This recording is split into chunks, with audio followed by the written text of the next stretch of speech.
उस शाम अरविंद बस ऐसे ही टहलते टहलते एक पुरानी दुकान तक पहुंच गया था।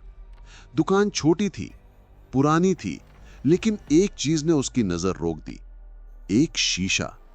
फ्रेम टूटा फूटा था, लकड़ी घिसी हुई थी, लेकिन शीशे में अजीब सी गर्म चमक थी, जैसे कोई अंदर से उसे चुपचाप देख रहा हो। अरविंद को खुद भी समझ नहीं आया क्यों, पर उसने बिना झिझक वो शीशा खरीद लिया और घर ले आया। रात को जब उसने उसे दीवार पर लगाया तो कमरे का माहौल अचानक बदल गया। हवा थोड़ी ठंडी हो गई और कमरे में एक अजीब सी चुप्पी छा गई। ऐसी चुप्पी जो महसूस होती है। बाथरूम से लौटकर अरविंद ने शीशे में नजर डाली और उसकी सांस अटक गई। शीशे में उसकी परछाई उससे मुस्कुरा रही थी, एक हल्की सीधी साधी मुस्कान। लेकिन अरविंद खुद मुस्कुरा ही नहीं रहा था। उसने खुद को समझाया कि शायद नजर का धोखा होगा, पर मन अंदर से हिल चुका था। अगली रात वही हुआ। परछाई फिर मुस्कुरा रही थी। इस बार मुस्कान थोड़ी और चौड़ी थी और आंखें थोड़ी ज्यादा खुली हुई।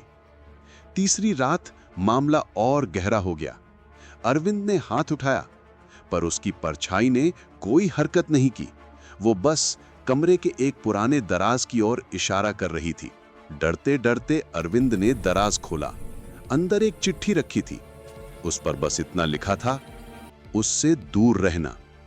अरविंद सोच में पड़ गया। कौन, किससे, क्या चल रहा है? शीशा तब भी शांत खड़ा था, पर उसकी चुप्पी अब डराने लगी थी। दिन बीतते गए। अब परछाएं अरविंद को हर बात की चेतावनी देने लगी। कौन झूठ बोल रहा है, कौन सही नहीं है, कौन उसके खिलाफ है। और हैरानी की बात, परछाई हर बार सच साबित होती। अरविंद को लगने लगा कि शायद ये शीशा उसकी मदद कर रहा है। लेकिन एक शाम उसका ये भरोसा टूट गया।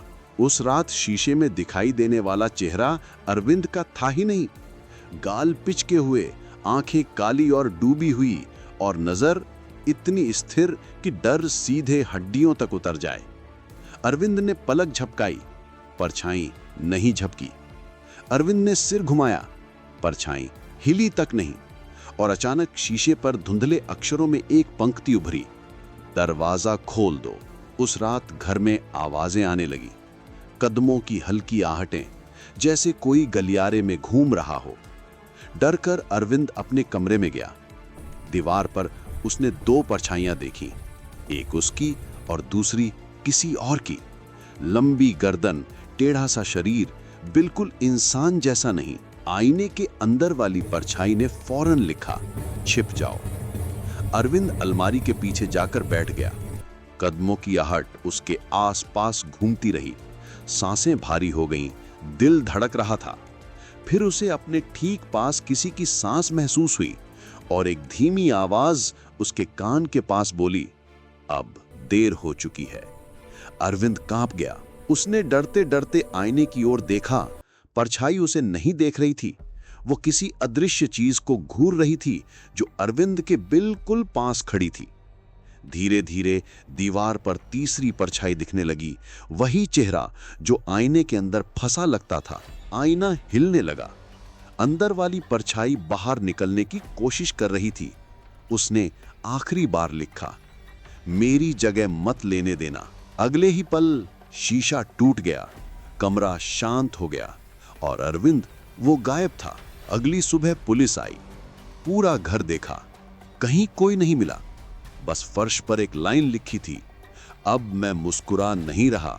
और लोग कहते हैं आज भी उस घर में दो परछाइयां घूमती हैं, और तीसरी, वो बस चुपचाप किसी नए अरविंद का इंतजार करती रहती है।